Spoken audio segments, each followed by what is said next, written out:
అందరికీ నమస్కారం. ముందుగా ఈ వీడియోకి ఒక లైక్ కొట్టి మన ఛానల్ సబ్స్క్రైబ్ చేసుకోండి. ఈ నెల ఆగస్టు 13వ తేదీ గురువారం నుండి శ్రావణ మాసం ఏర్పడుతుంది. పవిత్రమైన శ్రావణ మాసం వచ్చేలోపు ముందుగానే తెచ్చుకోవలసిన కొన్ని వస్తువులు ఏమిటి, శ్రావణ మాస నియమాలు, పూజా పద్ధతులు, ఇలా శ్రావణ మాసానికి సంబంధించిన విషయాలన్నీ ఈ వీడియోలో క్లుప్తంగా తెలుసుకుందాం. ముందుగా ఈ వీడియోకి ఒక లైక్ కొట్టి జై శ్రీమన్నారాయణ అని కామెంట్ చేయండి. ఈ శ్రావణ మాసం నెల రోజులు లక్ష్మీదేవి భూమిపై సంచరిస్తూ తన భక్తులు చేసే పూజలను, నైవేద్యాలను స్వీకరిస్తూ కోరిన వరాలు ప్రసాదిస్తుందంట. కాబట్టి ఈ శ్రావణ మాసం వచ్చేలోపు కొన్ని వస్తువులను మీ పూజా గదిలో పెట్టుకోండి. మీకు లక్ష్మీ అనుగ్రహం త్వరగా లభిస్తుందని భక్తుల విశ్వాసం.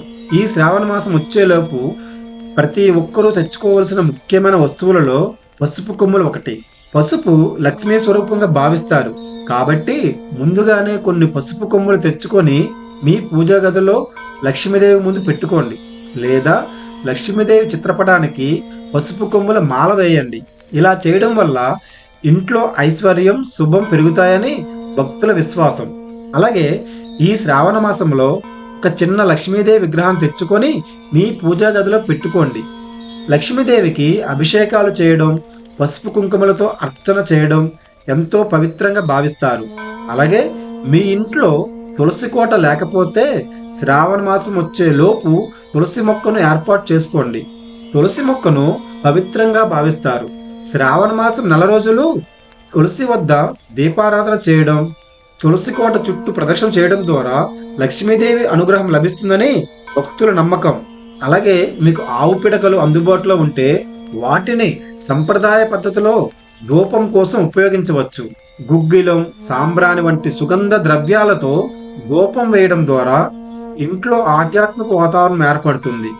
అలాగే మనలో చాలా మంది ఇంటి ముందు చాక్ పీస్తో ముగ్గులు వేస్తారు. కానీ ఈ శ్రావణ మాసం నెల రోజులు ఇంటి ముందు బియ్యం పిండితో ముగ్గు వేసుకోవడం మన సంప్రదాయంలో ఎంతో పవిత్రంగా భావిస్తారు. ఇక శ్రావణ మాసం అనగానే చాలా మంది పూజలు, వ్రతాలు చేసుకుంటూ ఉంటారు.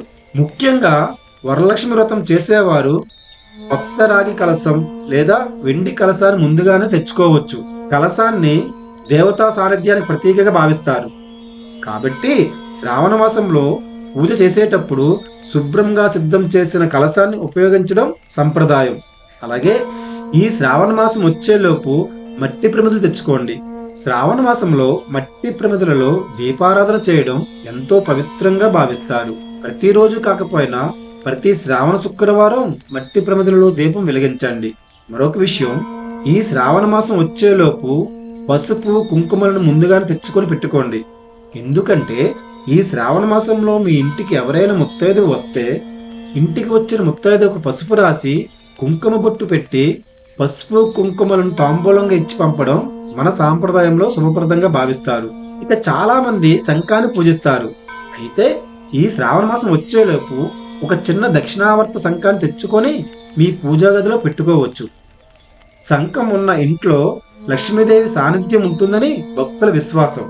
శ్రావణ మాసంలో శంఖాన్ని పూజించడం సకల శుభాలకు సంకేతంగా భావిస్తారు.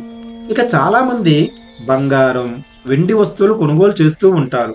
ఈ శ్రావణ మాసంలో లక్ష్మీదేవి, గణపతి ఉన్న ఒక చిన్న వెండి నాణ్యాన్ని తెచ్చుకొని మీ బీరువాలో భక్తి శ్రద్ధలతో భద్రపరచుకోవచ్చు.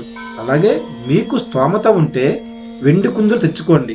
వెండి కుందుల్లో దీపం వెలిగించి వరలక్ష్మి వ్రతాన్ని చేయడం సంప్రదాయంగా భావిస్తారు. ఈ శ్రావణ మాసం వచ్చేలోపు ఇల్లంతా శుభ్రం చేసుకొని పూజా స్థలాన్ని పరిశుభ్రంగా ఉంచుకోండి. విశేషంగా ఈ శ్రావణ మాసంలో వచ్చే శ్రావణ శుక్రవారం నాడు ఐశ్వర్య దీపాన్ని వెలిగించే సంప్రదాయం కొన్ని ప్రాంతాలలో ఉంది. ఉప్పుపై వెలిగించే దీపాన్ని ఐశ్వర్య దీపం అని అంటారు.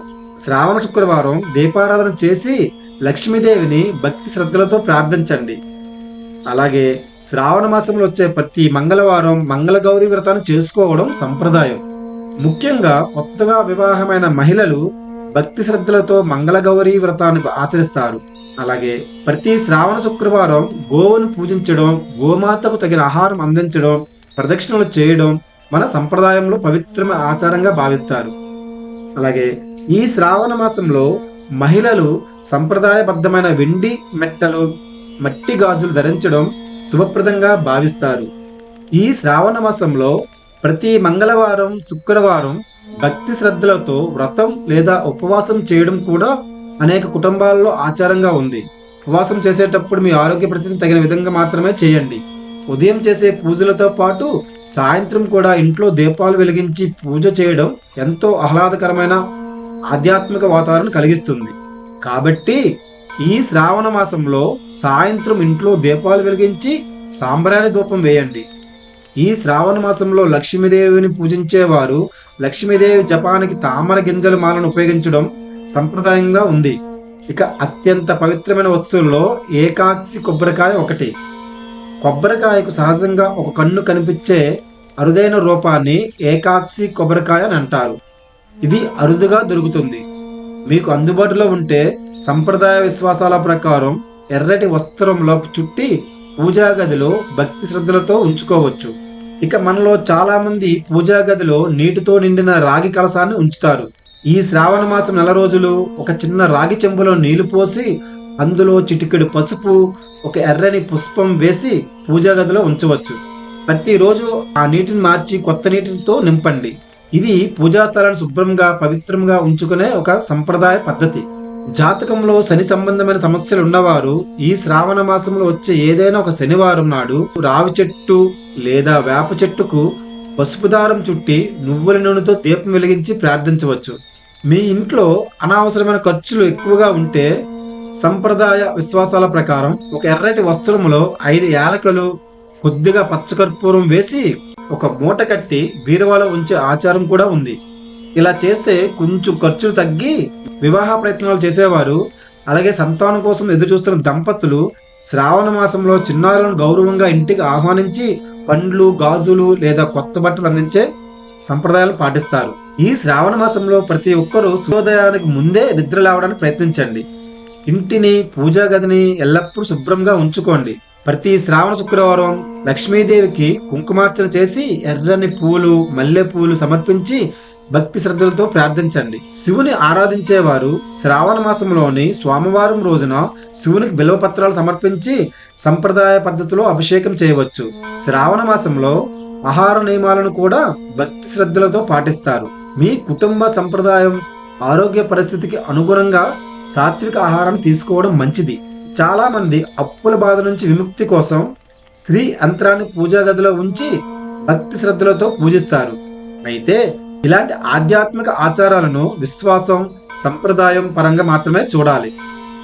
ఇంతటి పవిత్రమైన శ్రావణ మాసంలో మనసును ప్రశాంతంగా ఉంచుకొని ఇంటిని పరిశుభ్రంగా ఉంచి భక్తి శ్రద్ధలతో పూజలు, వ్రతాలు చేసుకోవడం ఎంతో మంచిది.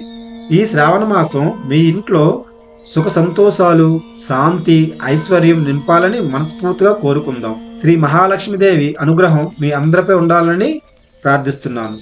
ఈ వీడియో మీకు నచ్చితే తప్పకుండా లైక్ చేయండి. మన ధర్మ సందేహాల ఛానల్ సబ్స్క్రైబ్ చేసుకొని ఇలాంటి మరిన్ని ధార్మిక మరియు ఆధ్యాత్మిక విషయాల కోసం మాతో కలిసి నడవండి. ఓం శ్రీ మహాలక్ష్మే నమః. జై శ్రీమన్నారాయణ. జై శ్రీరామ్.